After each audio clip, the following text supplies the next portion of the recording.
Greased nose. Greased nose. Guaranteed damage. It's guaranteed. You need only step inside. See? He guaranteed dead. Push the stupid... It's free damage! It's guaranteed damage. Maybe we can get another lucky push. There we go. Oh yeah, it's free damage, let's go! And you, right? Oh yeah, let's go, more free damage!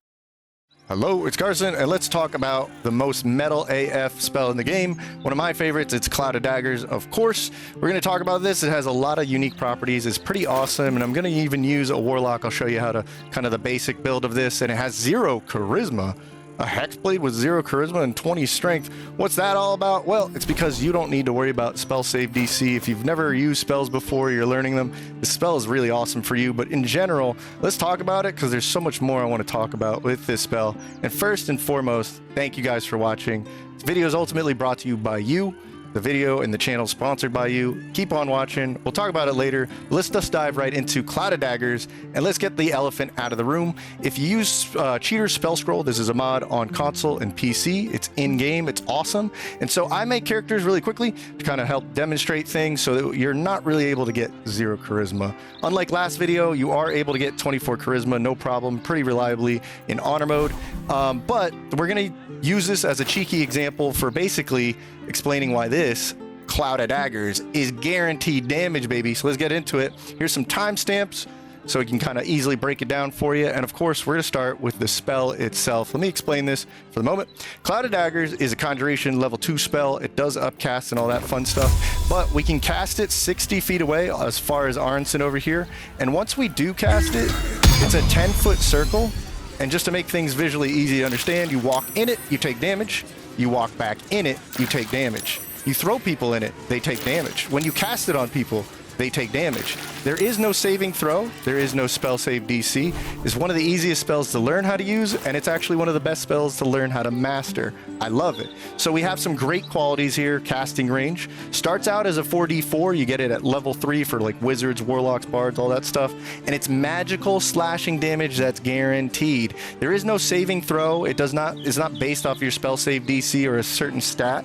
You could think of Constitution as the stat, but we'll talk about it. And like I said, inside, entering it, starting their turn in it, this is the defining trait of the spell, right? So it's also upcastable. Every level slot you spell slot you use that's higher than level 2 will add more damage to what we just talked about, entering it and starting your turn on it. And it can get really strong. 10d4 on this Warlock, level 5 spell slot, 10d4 slashing damage, pretty crazy. And where it gets crazier is what I call a value spell. I can concentrate on this, probably one of the better concentration spells in the game. It's rivaling things like haste and slow and whatnot. But for 10 turns, if you really know how to use this spell, you can get a lot done with it. So 10 turns, it is, just for note, a summon. It technically isn't you doing the damage too, and sometimes that can hurt you, like idiot NPCs walking in and getting killed or getting mad at you. Sometimes they do, sometimes they don't, but sometimes it's really helpful, like the cranium rats at the end of the game. But let's talk about how to actually use it. I think you can see with that little demonstration. I'll try and leave some clips up explaining some more nuances though, but let's talk about it. So a really simple way to use it is actually just casting it on an enemy. Maybe a friend you hate, maybe yourself because you're sadomasochistic, I don't know. Or you could throw it in an obvious choke point, right? A doorway, I joke all the time, door battles are about 50% of all encounters in this game, if you really make it out that way. Or you can actually use it out in the open. We'll talk about the nuances because remember, the damage is on the initial hit of the casting. That means if you hit even one target, but probably you're going for multiple targets, 2, 3, 4, whatever you can get with it, even better. But once they start their turn, they will also take another instance of damage. And then we get crazy over those 10 turns because when we throw them into it, shove them in there, Void Bulb, Telekinesis, they will take more damage going into it, right? Every time they enter it. So there are some great conditions and we don't have to worry about half damage. We don't have to worry about saving throws and spell save. So effectively, if we combine this with this, when we initially cast it, it's actually double damage. So if the minimum damage was, say, 10 from this level 5 version, it's actually the minimum damage is 20. We put 10 when we cast it down, hitting whoever, and they will start their turn inevitably and have to take 10 more damage at least. Never mind the fact that it can go up to 40. But actually, if we stop just for a second, if they took 40 damage when you casted it and somehow took 40 damage the moment they start their turn, that's 80 damage for a single spell slot. Who cares if it lasts for 10 turns? Just wanted to kind of highlight that. But on average, it's going to hit somewhere in the middle, right? So if it was 20 damage, let's just say lowballing it, it's going to be another 20 damage when they start their turn. That's a lot of freaking damage, man. And you can keep using it from there. It just keeps getting better and better. So since there's no saving throw or spell save DC, again, I really recommend this spell for everybody, but anybody new to spell casting, you really only have to now worry about spell slot management, and warlocks are really great for that too, but we'll talk about that. So the spell modifier, if you don't understand the spell save DC and charisma and all that, if you don't get the saving throw system, unlike fireball, it's never negated or halved rather. Unlike fireball, it's never halved. Unlike disintegrate, it's never all or nothing. If it doesn't land, too bad, sucks for you, you use the spell slot. Okay, and it's just reliable damage, and we can keep utilizing it so long as we maintain concentration. And since it cannot be moved, we'll move enemies instead. Unlike Moonbeam, which is very similar, we can't cast it, recast it, and recast it and move it. So we'll just move enemies using, say, a lot of strength, right?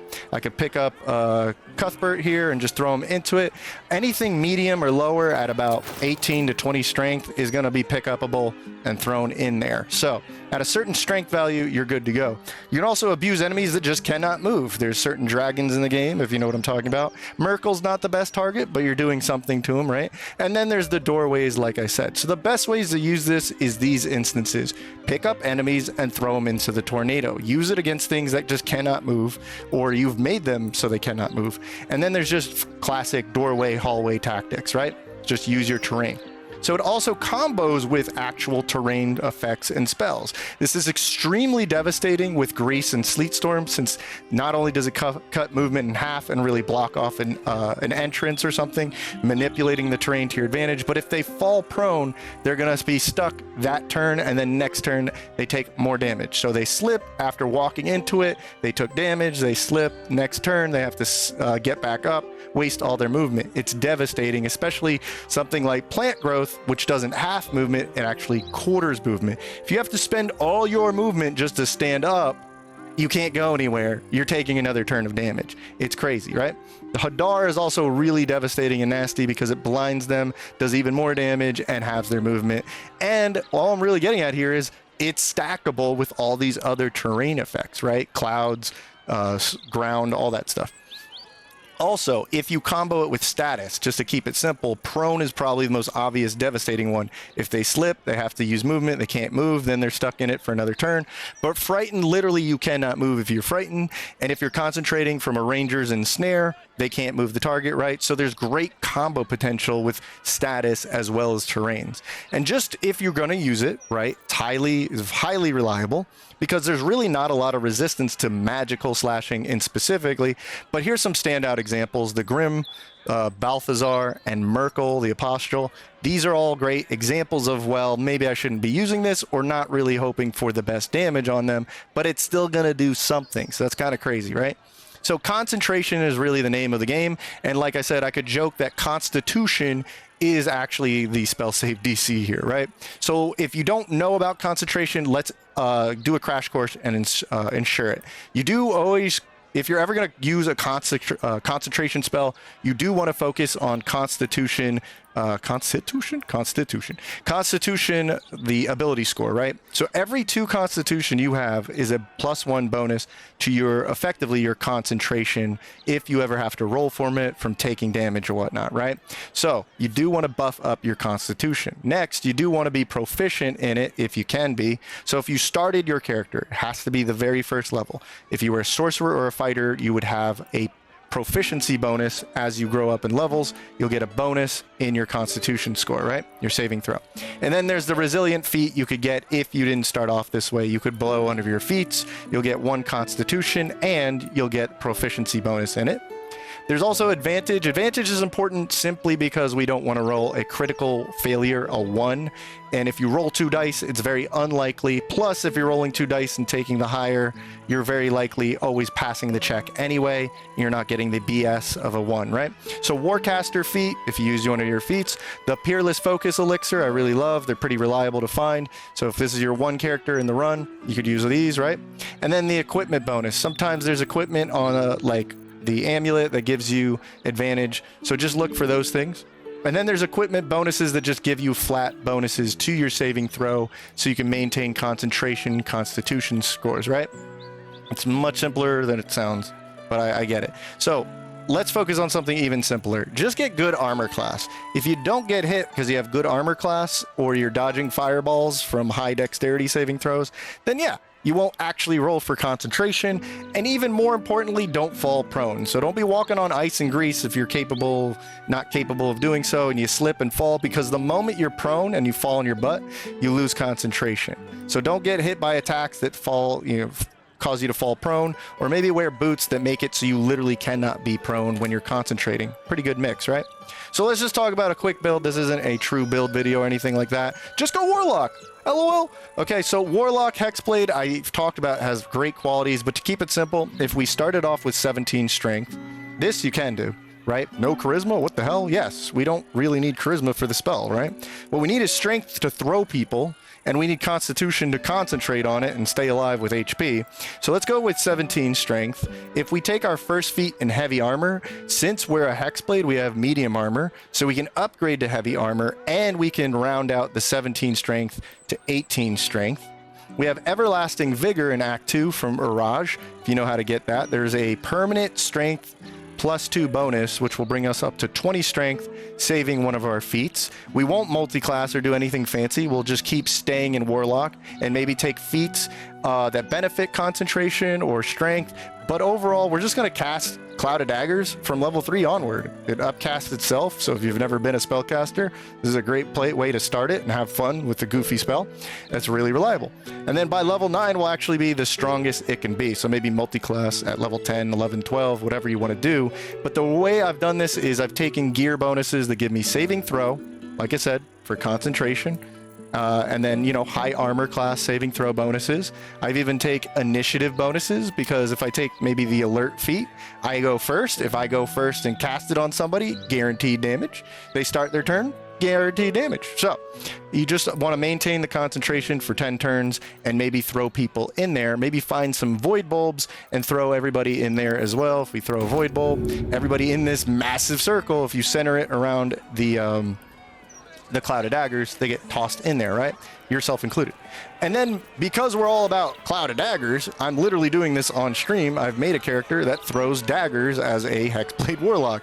You still need Pact of the Blade, so at level 5, you're not going to use the Pact weapon, but you can throw people and throw daggers twice with extra attack at level 5 on your Warlock, right? So why do I actually love this spell? If you didn't already get with all the qualities I brought up, I'll really drive it home. It's all reliable. So this really stems from me running a lot of honor runs. I'm tired of missing my spells. Let's just say I'm less than pleased on stream when I miss certain spells that I feel cheated. This is cheated. But yeah, there's times where you're going to miss and it really feels bad. And the more and more that happens and the more you want to replay this game, the more you're like, man, I just wish I had a tool in my utility belt that always does damage. And it's magical slashing damage. It's very, very few times you'll run into resistances.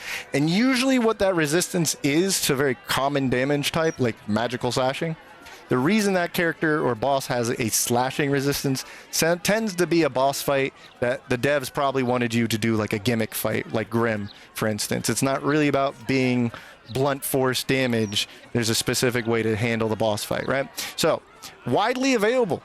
Wizards, warlocks, bards, sorcerers, sorry druids, sorry clerics. You get this on a lot of casters. It's very easy to just throw in on a multi-class too.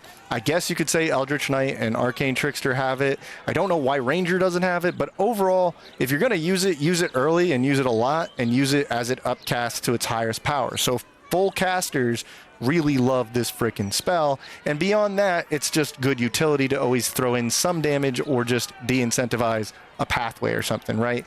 Like I said, it's deceptively strong because the initial cast will do damage and then you will get second damage, and it's always minimum damage. Again, on a level 5, this would be 10 damage, but then when they start their turn in it, there's another 10 damage. So it's 20 damage.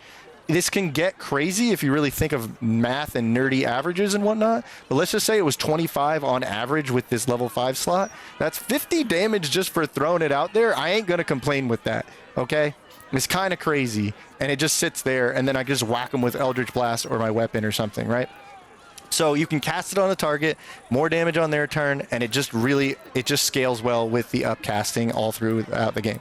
It's easy to use for people, like I said, I'm going to drive this home one more time. You've never played a spellcaster, I highly recommend a Warlock, and play it this way. You'll still have extra attack with your packed weapon. If you go Pact of the Blade, you'll still have Eldritch Blast, which is the coolest cantrip in the game, but you don't have to make your whole build about those things, and you'll still have some reliable value spellcasting without even really understanding what the hell you're doing. Because you're like, I just made it. This is a guaranteed damage, like a garden channel. So you don't have to worry about these silly, complicated things, but you can also, anybody who knows this spell and has played casters before really understands the value and what kind of mastery you can have over this spell, because there's crazy combo potential, right? You can, strength characters love this spell. It gives them fun, joy, excitement to throw them in the toilet of daggers, right? You can use a repelling blast to push them with your Eldritch Blast if you take that invocation. There's telekinesis. I love telekinesis. If you can't throw them into an endless void of death, you can always throw them in the toilet of daggers, right? The Swarm Keeper bees can actually push targets into it. Black Hole and Void Bulbs, you can get Void Bulbs pretty reliably from a vendor in Act 1. And then there's just the terrain and the status combos, and even the Shrieking Sword, by the way. The Falar Louv's shrieking damage does apply to anybody walking into this. Oh, and it's also metal AF. Like, it's just one of the most metal spells in the game, and it just, I love it. It's great. There is a rumor I just wanted to kind of like dispel real quick. So let's say we equip an adamantian weapon that says it ignores slashing damage. So there's a scimitar and the longsword, right? It says it ignores slashing damage resistances, and then the spell on the tooltip says ignores resistance. When wielding adamantian weapons with the slashing property, like the scimitar, the longsword, it will resist the slashing damage because it says right there. Tooltips never lie in this game. Sadly, they do. So false, at least on honor mode, 2 runs now. I've tested this. This says it. I even have it on stream. This says it does actually do it on tooltip, like I said, but it does not actually show up effectively in the damage, or even the combat log doesn't even try to lie to you about it either. So unfortunately, this is just a tooltip error and doesn't work. Myth busted, okay? But I do appreciate you guys watching this video. Maybe if you want to watch and discuss some more things, check out left and right, or maybe I have some more comments or videos in the pinned comment section, and we talk about builds, we talk about just discussion of BG3 stuff. I just like blabbing, obviously, and there are some honor mode playlists. So you have seen me in stream, and some of these playlists use Clouded Daggers to great effect and just much fulfillment and enjoyment. But also right now I am literally playing this kind of character, a full warlock, just focused in on strength, no charisma, or as little as I can, and it's all about Clouded Daggers and guaranteed damage, baby, and guaranteed fun from you guys. You guys support my channel, you sponsor my channel. Some of you are even kind enough to drop $1 a month and support the channel even more, but just watching up to this point really means a lot to me. So thank you for supporting the channel, guys. I'll see you in the next one, or hopefully I'll check you out on the live stream, because I stream live on Twitch and YouTube 6 or 7 o'clock at night to about 11 p.m. Eastern time. So I will see you there. Until then, be safe and go play Clouded Daggers.